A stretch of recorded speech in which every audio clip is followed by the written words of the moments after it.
आज मीठे बाबा के 26/4/2021 के महावाक्य हैं। बाबा ने आज कहा, देवता बनना है तो अमृत पियो और पिलाओ। अमृत पीने वाले ही श्रेष्ठाचारी बनते हैं। आज का प्रश्न है, इस समय सतयुगी प्रजा किस आधार पर तैयार हो रही है? उत्तर है, जो इस ज्ञान से प्रभावित होते हैं, बहुत अच्छा कहते हैं, लेकिन पढ़ाई नहीं पढ़ते, मेहनत नहीं करते, वह प्रजा बन जाते हैं। प्रभावित होना, केवल बहुत अच्छा कहना, तो ये प्रजा बनने के लक्षण हैं। सूर्यवंशी राजा रानी बनने के लिए मेहनत चाहिए, अर्थात जो हमें अच्छा लगा, जिससे हम प्रभावित हुए, वो हमारे जीवन में भी तो होना चाहिए। अगर हमारे जीवन में आचरण में नहीं उतरा तो उसके मायने क्या हैं? पढ़ाई पर पूरा अटेंशन हो, याद करते और कराते रहें तो ऊंच पद मिल सकता है। गीत है, तूने रात गंवाई सोए के, दिवस गंवाया खाए के। ओम शांति। ये हीरे जैसा जन्म है, अभी भी वक्त है, हम इसे व्यर्थ न गंवाएं। ओम शांति। आज बाबा ने कहा, बच्चों ने गीत सुना कि हमारा जीवन हीरे जैसा था, अब कौड़ी जैसा हो पड़ा है। यह तो कॉमन बात है, छोटा बच्चा भी समझ सकता है। बाबा बहुत सहज रीति से समझाते हैं, जो कोई छोटा बच्चा भी समझ सके। सत्यनारायण की कथा सुनाते हैं तो छोटे छोटे बच्चे भी बैठ जाते हैं, परंतु वह सत्संगों आदि में जो सुनाते हैं वो सब कथाएं हैं, कोई ज्ञान नहीं है। बनी बनाई कहानियाँ हैं। गीता की कहानी, रामायण की कहानी, भिन्न भिन्न शास्त्र हैं जिनकी कहानियाँ बैठ सुनाते हैं, वो सब कथाएं हैं। कहानियों से कोई फ़ायदा होता है क्या? बाबा कह रहा है, सत्यनारायण की कथा अर्थात नर से नारायण बनने की सच्ची कहानी, यह सुनने से तुम नर से नारायण बन जाएंगे। वह अमर कथा भी हुई। तुम निमंत्रण देते हो, आओ अमर कथा तुमको सुनाएं तो तुम अमरलोक में चले जाएंगे। तो भी कोई नहीं समझते हैं, शास्त्रों की कहानी सुनते आते हैं, मिलता कुछ भी नहीं। चले जाएंगे लक्ष्मी नारायण के मंदिर में, कहेंगे चलो दर्शन करके आएँ, महात्मा का दर्शन करके आएँ। यह एक रस्म रिवाज चली आई है। ऋषि मुनि आदि जो होकर गए हैं, उनको माथा टेकते हैं। पूछो, रचना और रचना की कहानी का पता है? कहेंगे क्या? अरे अभी तुम बच्चे समझते हो कि यह रचना और रचना की कहानी तो बहुत सहज है, अलिफ और बे की कहानी है। भल प्रदर्शनी में जो आते हैं वो कहानी तो ठीक से सुन लेते हैं, परंतु पवित्र नहीं बनते हैं। समझते हैं यह विकारों में जाने की तो अरे सदियों से चला आया रस्म रिवाज है। मंदिर में देवताओं के आगे जाकर गाते हैं, आप संपूर्ण निर्विकारी हो। फिर बाहर आकर कहते, विकार में जाना तो अनादि है। अरे इस बगैर दुनिया कैसे चलेगी? लक्ष्मी नारायण आदि को भी तो बच्चे थे ना, ऐसा कह देते। तो ऐसों को क्या कहें? मनुष्य का मर्तबा दे सकें? बाबा कह रहा, मनुष्य का मर्तबा तो दे न सकें। देवताएं भी मनुष्य थे, कितने सुखी थे लक्ष्मी नारायण के राज्य में। तुम बच्चों को बाबा बहुत सहज बात बताते हैं। क्या सहज बात? कि बरोबर यहाँ भारत में ही स्वर्ग था, लक्ष्मी नारायण का राज्य था, चित्र भी हैं। यह तो सब मानेंगे। सतयुग में उन्हों का राज्य था, वहाँ कोई दुखी नहीं था, संपूर्ण निर्विकारी थे।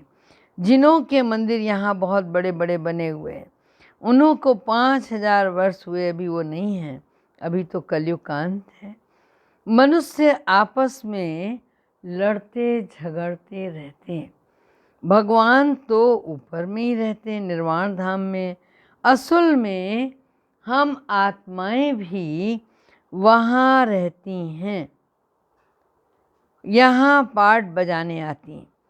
पहले हम लक्ष्मी नारायण के राज्य में थे, वहाँ बहुत सुख और आनंद था। फिर हमको 84 जन्म लेने पड़े। गाया भी जाता है 84 का चक्र। हमने सूर्यवंशी में 1250 वर्ष राज्य किया, वहाँ था सुख था, संपूर्ण निर्विकारी थे, हीरे जवाहरात के महल थे, हमने राज्य किया। फिर 84 जन्मों में आना पड़े। यह वर्ल्ड की हिस्ट्री ज्योग्राफी का चक्र फिरता है। आधा कल्प सुख था, राम राज्य में थे। फिर मनुष्यों की वृद्धि होती गई।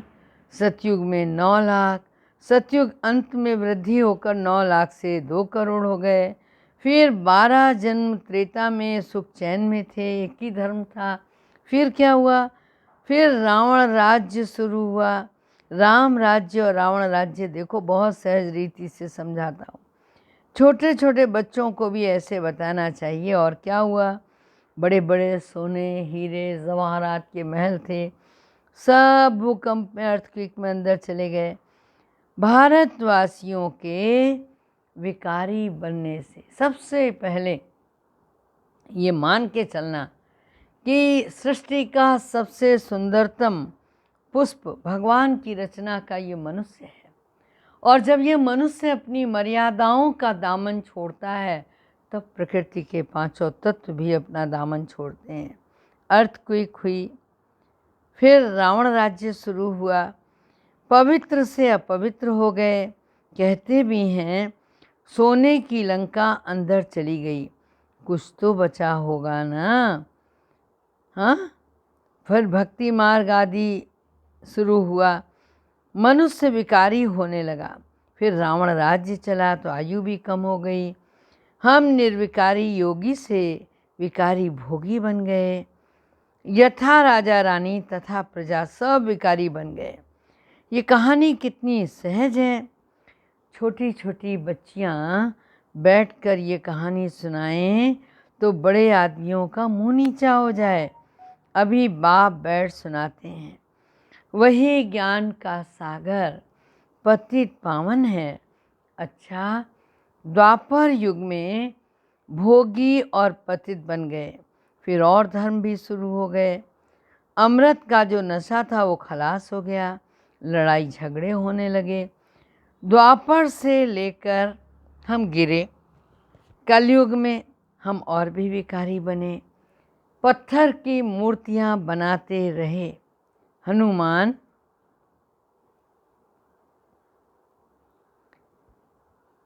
पत्थर की मूर्तियां बनाते रहे, हनुमान गणेश इत्यादि की। पत्थर बुद्धि होने लगे तो पत्थर की पूजा करने लगे। समझते थे भगवान पत्थर ठिक्कर में हैं। ऐसे करते करते भारत की यह हालत हो गई। अब फिर बाप कहते हैं विष छोड़ अमृत पीकर पवित्र बनो। फिर राजाई लो, विष छोड़ो तो फिर तुम मनुष्य से देवता बन जाएंगे। परंतु विष छोड़ते ही नहीं हैं। विष के लिए कितना मारते हैं, तंग करते हैं। तब तो द्रौपदी ने पुकारा ना, तुम समझते हो अमृत पीने बिगर हम देवता कैसे बनेंगे। सतयुग में तो रावण होता ही नहीं। बाप कहते हैं जब तक श्रेष्ठाचारी नहीं बनेंगे स्वर्ग में नहीं आ सकेंगे। जो श्रेष्ठाचारी थे वह भ्रष्टाचारी बने। फिर अमृत पीकर श्रेष्ठाचारी बनना है। बाप कहते हैं माम एकम याद करो। क्या गीता भूल गए हो? गीता रची मैंने है और नाम डाल दिया कृष्ण का। इन लक्ष्मी नारायण को यह राजाई किसने दी? समझने की बात है, बहुत गहन ज्ञान है, जरूर भगवान ने दी होगी। अगले जन्म में भगवान ने राजयोग सिखाया, नाम फिर डाल दिया श्री कृष्ण का। समझाने की प्रैक्टिस करनी चाहिए। बहुत सहज कहानी है। बाबा को कितना समय लगा? आधा घंटे में इतनी सहज बात भी समझ नहीं सकते। इसलिए बाबा कहते हैं सिर्फ एक छोटी कहानी बैठ किसी को समझाओ। हाथ में चित्र लो। सतयुग में लक्ष्मी नारायण का राज्य, फिर त्रेता में राम सीता का राज्य, फिर द्वापर में रावण का राज्य हुआ। कितनी सहज कहानी है। बरोबर हम देवता थे, फिर क्षत्रिय बने, फिर वैश्य बने, फिर शूद्र बने। अभी अपने को देवता न समझने के कारण हम हिंदू कह देते हैं। धर्म श्रेष्ठ कर्म श्रेष्ठ था और अभी क्या हो गया? धर्म भ्रष्ट और कर्म भ्रष्ट बन पड़े। ऐसी छोटी छोटी बच्चियां बैठ भाषण करें ना, सारी सभा में हियर हियर हो जाए। बाबा कह रहा है, बाबा सभी सेंटर्स वालों को सुना रहे हैं। अब ये बड़े नहीं सीखते तो छोटी छोटी कुमारियों को सिखाओ। कुमारियों का नाम भी है। दिल्ली में, बॉम्बे में बहुत अच्छी अच्छी कुमारियाँ पढ़ी लिखी हैं। उनको तो खड़ा हो जाना चाहिए। कितना काम कर सकती हैं। अगर कुमारियाँ खड़ी हो जाएं तो नाम वाला हो जाए। शायद बाबा की ऐसे ही कोई मुरली चली होगी। एक बार भ्राता रमेश जी सुना रहे थे कि वो अपने किसी सीए मित्र को लेकर के आए थे और उस सीए मित्र को ज्ञान सुनाने के लिए दादी ने उस समय, कोई बहन कॉलेज से आई थी, उसको कह दिया जाओ तुम उसको ये ज्ञान सुना के आओ। भाई जी को बड़ा अजीब लगा और ये लगा कि अरे मैं तो इतने बड़े विद्वान अपने मित्र को लेकर आया हूँ और दादी ने क्या स्कूल ड्रेस वाली बच्ची को भेज दिया। लेकिन जब उस बहन ने समझाया तो उनको लगा, उन्होंने नीचे उतर के कहा, रमेश जब तुम्हारे यहाँ इतनी छोटी छोटी बच्चियाँ इतनी ज्ञानी हैं तो बड़े लोगों को कितना ज्ञान होगा। जबकि भाई जी सोच रहे थे कि इस पर गलत इम्प्रेशन पड़ेगा। तो देखो बाबा ने भी कहा कि कुमारियाँ छोटी छोटी अगर खड़ी हो जाएं कितना काम कर सकती हैं। अगर कुमारियाँ खड़ी हो जाएं तो नाम वाला हो जाए। साहूकार घर की जो हैं वो तो मुश्किल हिम्मत रखती। साहूकारी का नशा रहता है, दहेज आदि मिलता तो बस। कुमारियाँ शादी कर काला मुंह कर देती, सबके आगे झुकना पड़ता है। बाप कितना सहज समझाते, परंतु पारस बुद्धि बनने का ख्याल ही नहीं आता। देखो जो नहीं पढ़ते वो भी आजकल एमपी और एमएलए बन जाते हैं। पढ़ाई से तो क्या क्या बन जाते। ये पढ़ाई तो बहुत सहज है। औरों को भी जाकर समझाना चाहिए, परंतु श्रीमत पर नहीं चलते, आगे नहीं पढ़ते। बहुत अच्छी अच्छी कुमारियां हैं परंतु अपना ही नशा चढ़ा हुआ होता है। थोड़ा काम किया तो समझती हैं हमने बहुत काम किया, अभी तो बहुत काम करना है। आजकल फैशन में कुमारियां रहती हैं, वहाँ तो नेचुरल श्रृंगार रहता है, यहाँ तो कितना आर्टिफिशियल श्रृंगार करते। सिर्फ बाल बनाने में ही कितने पैसे देते हैं। ये माया का पांव है, जाते हैं ना ब्यूटी पार्लर में, घंटों लगा देते हैं। फॉल ऑफ माया, रावण राज्य, फिर राइज ऑफ राम राज्य। अब राम राज्य स्थापन हो रहा है, परंतु तुम मेहनत तो करो ना। तुम क्या बनेंगे? अगर पढ़ेंगे नहीं तो वहाँ जाकर पाई पैसे की प्रजा बनेंगे।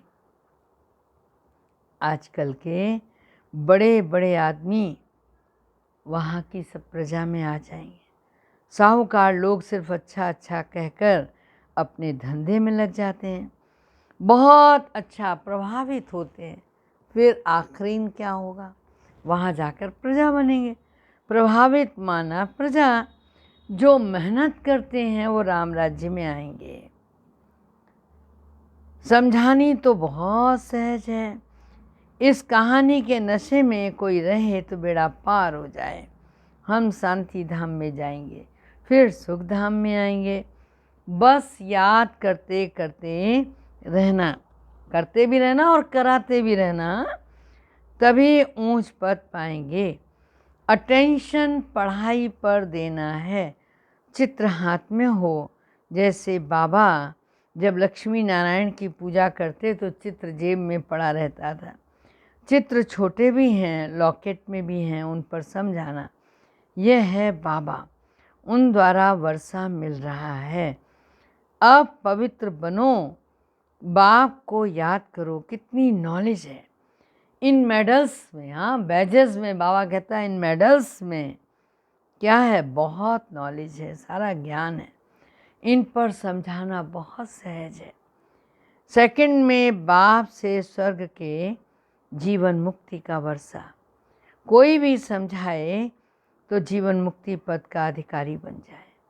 बाकी पढ़ाई अनुसार बहुत ऊंच पद पाएंगे। स्वर्ग में तो आएंगे ना, पिछाड़ी में आएंगे तो सही ना, वृद्धि तो होनी ही है। देवी देवता धर्म ऊंच है, वो भी तब बनेंगे, प्रजा तो लाखों बनेगी। सूर्यवंशी बनने में मेहनत है। सर्विस करने वाले ही अच्छा पद पाएंगे। उनका नाम भी वाला है, कुमार का है। आज दादी को याद किया बाबा ने। जनक है, अच्छा सेंटर संभाल रही हैं, कोई खिटपिट नहीं है। जानते हैं कुमार का किनको कहते हैं? दादी प्रकाश मणि जी का नाम कुमार का था। बाप कहते see no evil, talk no evil, फिर भी ऐसी ऐसी बातें करते रहते हैं। ऐसे ऐसे क्या जाकर बनेंगे? इतनी सहज सर्विस भी नहीं करते। छोटी छोटी बच्चियां भी ये समझा सकती हैं, सुना सकती हैं। बंदर सेना भी मशहूर है। सीताएं जो रावण की जेल में फंसी हुई हैं, उन्हों को भी छुड़ाना है ना। कथाएं तो क्या क्या बना दी। ऐसे ऐसे कोई भाषण करे, बाकी सिर्फ कहते हैं फलाना बहुत प्रभावित हुआ, पूछो तुम क्या बनना चाहते हो। सिर्फ दूसरों को कहेंगे इनका ज्ञान बहुत अच्छा है, अरे खुद समझते कुछ भी नहीं, इसमें क्या फ़ायदा है। अच्छा, मीठे मीठे सिकील दे बच्चों प्रति, माता पिता बाप दादा का याद प्यार, गुड मॉर्निंग। रूहानी बाप के रूहानी बच्चों को नमस्ते। धारणा के लिए मुख्य सार है। पारस बुद्धि बनने के लिए पढ़ाई पर पूरा पूरा ध्यान देना, श्रीमत पर पढ़ना और पढ़ाना है। हद की साहूकारी का नशा, फैशन आदि छोड़ इस बेहद की सेवा में लग जाना है। दूसरी पॉइंट है hear no evil, see no evil, talk no evil. हाँ, कोई भी व्यर्थ बातें नहीं करनी, किसी भी बात पर प्रभावित नहीं होना। सबको सत्यनारायण की छोटी सी कहानी सुनानी है। कैसी? कि कैसे नर से नारायण बने। नॉलेज की लाइट माइट द्वारा, आज का वरदान है, नॉलेज की लाइट माइट द्वारा अपने लक को जगाने वाले क्या भाव, क्या बनोगे, क्या भाव? तो बाबा ने कहा सदा सफलता मूरत भव। जो बच्चे नॉलेज की लाइट और माइट से आदि मध्य अंत को जानकर पुरुषार्थ करते हैं, उन्हें सफलता अवश्य प्राप्त होती है। सफलता प्राप्त होना भी लक की निशानी है। नॉलेजफुल बनना ही लक को जगाने का साधन। नॉलेज सिर्फ रचयिता और रचना की नहीं, लेकिन नॉलेजफुल अर्थात हर संकल्प, हर शब्द और हर कर्म में ज्ञान स्वरूप हों, तब सफलता मूर्त बनेंगे। अगर पुरुषार्थ सही होते भी सफलता नहीं दिखाई देती तो यही समझना चाहिए कि यह सफलता नहीं, परिपक्वता का